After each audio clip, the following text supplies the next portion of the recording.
Keputusan Clara. Bara keluar dari dalam mobil dan berjalan menuju sebuah taman, tempat dia akan bertemu dengan Clara. Mata pria itu mengedar untuk mencari keberadaan Clara yang katanya sudah menunggu di tempat itu. Itu dia, gumam Bara setelah melihat keberadaan Clara yang duduk sembari serius memainkan ponsel di tangannya. Dengan jantung yang berdetak kencang, Bara mengayunkan kakinya melangkah menghampiri Clara yang belum menyadari kalau dirinya sudah tiba di tempat itu. Ahem, Bara berdeham hingga membuat Clara terjengkit kaget. Mas, kamu sudah datang? Ucap Clara untuk berbahasa basi. Kenapa kamu masih bertanya seperti itu? Aku kan sudah ada di sini, berarti aku sudah datang. Saut Bara sembari mendaratkan tubuhnya duduk di samping Clara yang mengerucutkan bibirnya. Kamu sudah lama menunggu? Tanya Bara lagi mencoba mengalihkan pembicaraan. Belum terlalu lama? Kamu benar-benar tidak sibuk kan? Nada bicara Clara terdengar merasa tidak enak. Mendengar pertanyaan Clara, seulas senyuman terbit di bibir Bara. Kalau dikatakan tidak sibuk, iya tidak juga, karena sebenarnya aku ada janji dengan seorang klien besar. Tapi karena kamu memintaku untuk bertemu, aku lebih memilih untuk membatalkannya, karena bertemu dengan kamu lebih penting dari kerjasama itu. Saut Bara yang tentu saja bagi orang yang mendengar pasti mengira kalau pria itu adalah pria buaya yang pintar menggombal. Clara mendengus mendengar ucapan Bara yang menganggap kalau kata mantan suaminya itu hanya gombalan semata. Tolong jangan berlebihan kalau bicara, kata-katamu tadi hanya ingin merayuku kan? Sejak kapan kamu pintar mengeluarkan kata-kata gombal seperti itu? Ledek Clara yang membuat Bara terkekeh. Terserah kamu mengatakan kalau aku sedang menggombal atau tidak, karena apa yang aku katakan tadi itu memang murni dari hatiku, ucap Bara. Oh ya, kamu mengajakku bertemu, katamu ada yang ingin kamu bicarakan, sekarang apa yang ingin kamu bicarakan? Lanjut Bara mengalihkan pembicaraannya lagi. Clara sontak terdiam, tidak langsung menjawab karena tiba-tiba jantungnya berdetak lebih cepat dari detak jantung normal begitu mendengar pertanyaan Bara. Aku mau membicarakan tentang kelanjutan hubungan kita, ucap Clara dengan nada suara yang sangat pelan dan hati-hati. Alis Bara bertaut tajam, jantungnya sontak berdetak kencang merasa was-was, takut kalau wanita yang dicintainya itu meminta untuk melupakannya dan mencari wanita lain. Kalau kamu tetap meminta aku untuk melupakanmu dan mencari wanita lain, jangan harap aku mau, karena perasaanku tidak akan berubah, dan aku yakin kalau kamu tahu akan hal itu, tegas Bara penuh penekanan.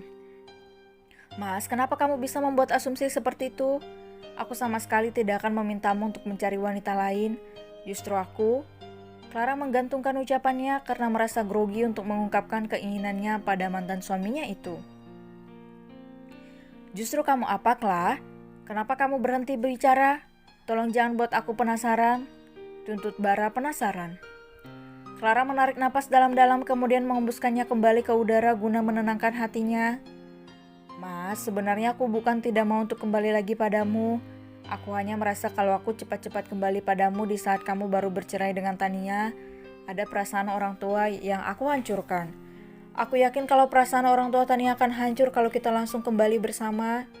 Di saat putri mereka baru menyandang status janda dan mendekam di penjara, aku hanya ingin menunggu sampai mereka bisa menerima kenyataan baru kita membicarakan tentang kelanjutan hubungan kita. Namun setelah dipikir-pikir aku merasa kalau aku ternyata terlalu memikirkan perasaan orang lain, tapi tanpa sadar mengabaikan perasaan dua anakku yang selama ini sudah berjuang dan berusaha untuk membuat kita bisa bersama. Aku merasa sudah menjadi seorang ibu yang egois, tidak mempedulikan kerinduan Bima dan Bimo. Mereka terpaksa tinggal di rumah yang terpisah dan mereka pasti tidak menginginkan hal itu. Jadi karena itu aku mau mengambil keputusan untuk memenuhi keinginan mereka berdua dengan kita kembali bersama, tutur Clara panjang lebar tanpa jeda. Raut wajah Bara sontak berbinar mendengar penuturan Clara, walaupun sebenarnya ada sedikit rasa kecewa karena mendengar ucapan Clara yang bersedia kembali padanya hanya demi kebahagiaan anak-anak. Tapi bagi Bara itu sudah lebih dari cukup, karena meskipun tidak terucap dari bibir Clara, dia yakin kalau wanita itu masih mencintainya. Apa kamu serius dengan ucapanmu tadi? Ulang Bara memastikan. Clara menganggukkan kepala mengiyakan dengan bibirnya yang menyunggingkan. Seulas senyum manis di bibirnya. Saking bahagianya, Bara sontak menarik tubuh Clara ke dalam pelukannya. Pria itu memeluk Clara dengan sangat erat, seakan tidak ingin melepaskan wanita itu. "Mas, lepas, aku sesak bernapas. Lagian ini tempat umum, malu dilihat orang." Clara berusaha keluar dari pelukan Bara. Bara melerai pelukannya dan melemparkan senyum termanisnya ke arah Clara. "Maaf, aku begitu karena terlalu bahagia dan sangat rindu ingin memelukmu," ujar Bara jujur. Semburat merah langsung menghiasi pipi Clara. Sejujurnya dia juga sangat merindukan pelukan pria itu. "Aku sekarang sangat bahagia.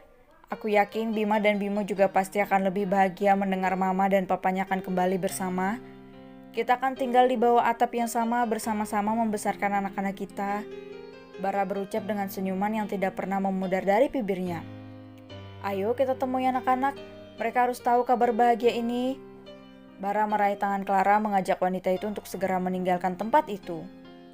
"Tunggu Mas," jika Clara tiba-tiba. "Ada apa lagi? Kamu tidak akan berubah pikiran kan?" Bara mengernyitkan keningnya. Tidak Mas, tapi aku hanya mau bilang sebelum kita ketemu dengan Bima dan Bimo, aku mau kita pergi ke rumah Om Teguh dan Tante Cynthia, karena aku ingin minta maaf pada mereka lebih dulu, karena aku akan kembali padamu," ucap Clara dengan nada lirih. Bara memasang wajah datar yang sukar untuk dibaca. Pria itu tidak menolak tapi juga tidak mengiyakan permintaan Clara, karena sesungguhnya ada perasaan takut kalau nanti wanita itu akan berubah pikiran jika sudah bertemu dengan kedua orang tua Tania. "Mas, kamu tidak keberatan kan kita ke rumah Om Teguh dulu?" tanya Clara mengulangi permintaannya. Aku..." Belum sempat Bara menjawab, tiba-tiba ponsel Clara berbunyi. "Tunggu sebentar Mas, aku jawab telepon Arumi dulu." Ya, yang sedang menghubungi Clara adalah Arumi, sahabatnya. "Iya Rum, ada apa?" tanya Clara to the point. "Clara, kamu bisa tidak datang ke rumah Pak Teguh nggak? Karena Bude Cynthia sakit dan ingin bertemu denganmu." Terdengar suara Arumi yang sedikit panik dari seberang sana. "Apa? Tante Cynthia sakit? Iya, aku akan ke sana sekarang," ucap Clara menyanggupi. Panggilan kemudian terputus dan Clara menatap Bara dengan tatapan memelas. "Mas, kamu antar aku ke rumah Om Teguh ya. Tante Cynthia sakit. Ini pasti gara-gara dia stres dan sedih atas apa yang menimpa Tania. Please Mas, antar aku ke sana. Mohon Clara." "Tapi aku takut setelah nanti kamu melihat kondisi Tante Cynthia kamu akan berubah pikiran lagi. Sebelum kita ke sana kamu janji dulu kalau kamu tidak akan berubah pikiran apa dan bagaimanapun nanti keadaan di sana," ucap Bara dengan tegas. Pria itu benar-benar tidak mau mengambil resiko kehilangan Clara lagi. Clara diam sejenak memikirkan perkataan Bara, namun detik berikutnya wanita itu menghela napasnya dengan sekali hentakan. "Baiklah, aku janji tidak akan berubah pikiran. Sekarang ayo kita ke sana."